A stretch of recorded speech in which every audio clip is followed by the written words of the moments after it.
আজকে তো আমার বিয়ের সাথে ঘুরতে গেলাম, বিয়াই ঘুরতে নিয়ে গেল এবং বিয়ের সাথে ঘুরতে যেয়ে কী খাওয়া দাওয়া করলাম, কী করলাম, কোথায় ঘুরতে গেলাম তাই আপনাদের সাথে শেয়ার করবো। আর ছেলের নাই দেখেন কোনো খবর, কিন্তু বিয়েই পাতিয়ে ফেলছি। কতটা ইয়া কাজের মানুষ আমি, সেটা আগে মনে করেন। আসসালামু আলাইকুম, সবাই কেমন আছেন? আশা করি সবাই ভালো আছেন। আলহামদুলিল্লাহ আমি অনেক অনেক ভালো আছি। তো বিকেলবেলা বান্ধবী কল দিল যে রেডি হয়ে আমাদের বাসায় আসো। কেন? আজকে তোমার বিয়ে, তোমাকে ঘুরতে নিয়ে যাব। ও মাই গড, তাই নাকি? তো আমি তো রেডি হয়ে যে চলে গেলাম। এসে দেখি আমার ছেলের বউটাও রেডি হয়ে গেছে। সে তো মানে বাইরে যাইবে দেখে মহা খুশি। আজকে তাকে খুব মাশাআল্লাহ খুব সুন্দর লাগছিল। এরপর এই যে আমরা ঘুরতে যাওয়ার উদ্দেশ্যে রওনা হলো। আর আমাদের যে জায়গাটা সবচেয়ে পছন্দের একটা জায়গা, আমরা ওই জায়গায় চলে আসলাম। এইটা আমার বিয়েরও খুব পছন্দের জায়গা এবং আমারও খুব পছন্দের জায়গা। তো বিয়ে কিন্তু আমরা সেই জায়গায় ঘুরতে নিয়ে আসলো।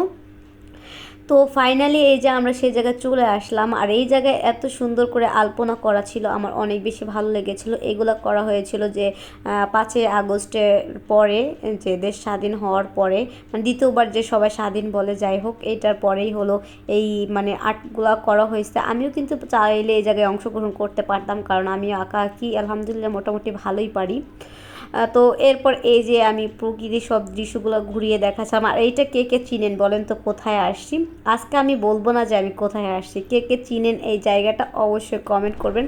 যারা ভৈরবের এবং কিশোরগঞ্জের মানুষ তারা অবশ্যই জানেন যে এই জায়গাটা কোথায়। ভৈরবের মানুষের খুব পছন্দের একটা জায়গা, এটা হলো কি ব্রিজের নিচে বলেন। তো এই জায়গায় বেশিরভাগ মনোরম পরিবেশ এবং সবাই আয়সা দেখেন কত সুন্দরভাবে বসে থাকে। কাপেলরা আসে এবং কি বুড়ো বয়স্কওয়ালা মানুষরাও আসে, ঘোরাফেরা করে। বেশি ভালো লাগে যখন পাথরের উপর বসে বসে সবাই বাদাম খায় এবং মজা করে। তো এখানে এসে আমি অসাধারণ একটা জিনিস দেখতে পেলাম। এগুলা কে কে চিনেন বলেন তো? এগুলো হলো ভেড়া। তো আমি ছোটোবেলায় একবার দেখেছিলাম আর এখন দেখলাম ভেড়ার এই পশম দিয়ে কিন্তু শীতের পোশাক বানানো হয়, সেটাকে জানেন?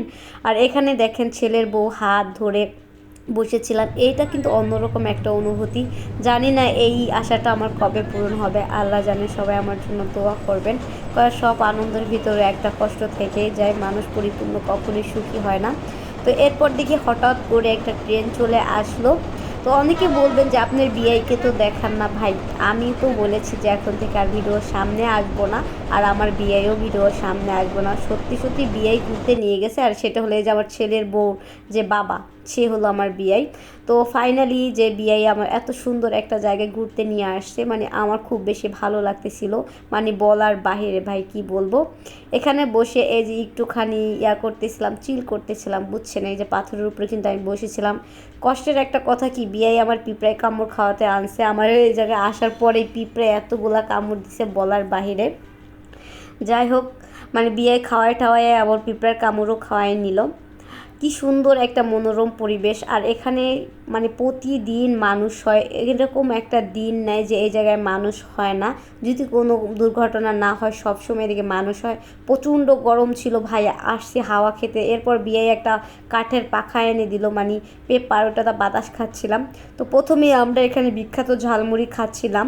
দুইটা মামা আছে এখানে, অনেক মজা করে ঝালমুড়ি বানায় এবং তাদের দোকানে এত প্রচুর পরিমাণে ভিড় থাকে কি আর বলবো।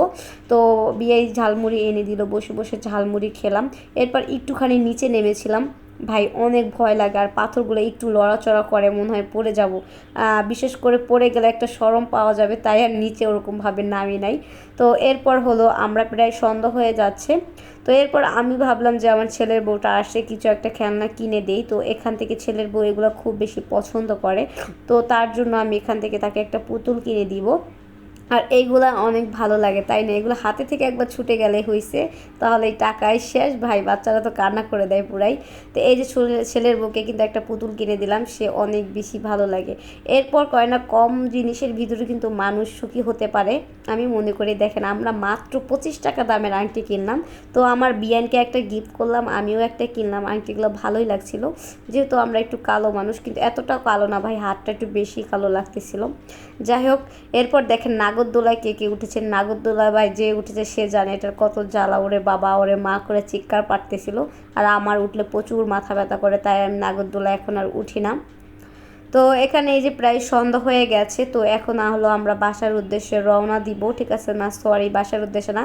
এরপর আমরা হলো নবধারা ফুচকা খেতে চলে আসছি। আর এটা ভৈরবের মানুষ অনেক ভালো করে চেনে, একটা বিখ্যাত জায়গা, কারণ এর মানে অনেক সুন্দর। আর এখানে এসে দেখেন বাইরে বৃষ্টি পড়তেছে আর তাদের ঘরের ভিতরেই বৃষ্টি পড়তেছে, পানি পড়তেছে কত সুন্দর করে। তা আমি হাত দিয়ে আবার ধরতেছিলাম যে ঘরের ভিতরে বসেই বৃষ্টি অনুভব করা যাচ্ছে।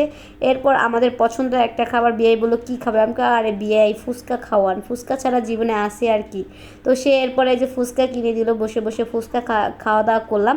তো আজকের দিনটা আলহামদুলিল্লাহ আমাদের অনেক বেশি ভালো কাটলো এবং অনেক আনন্দ করলাম। আশা করি আপনাদের কাছে ভালো লেগেছে। আসসালামু আলাইকুম, আজকে এই পর্যন্ত।